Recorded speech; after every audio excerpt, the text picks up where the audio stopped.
Monique, ano yung tinitingnan mo dyan? Sabon po, Dad. Dad, bakit po hinihiwa ang sabon?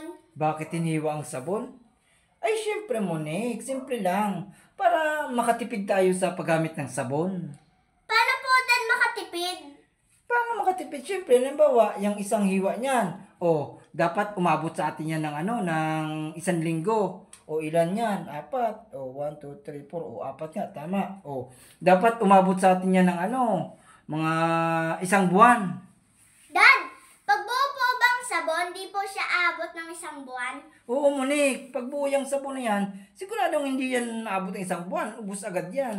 Kaya kailangan nating hiwain para mabudget natin, matipid natin ang paggamit ng sabon. Dad, yung shampoo kaya, hiwain natin. Tapos, magiging hanggang ano na yan? 1 buwan. Anong 1 buwan? Monique, hindi na hiniwa yung shampoo. Subukan mong hiwain yan. Kalat-kalat yung niyan, shampoo sa loob.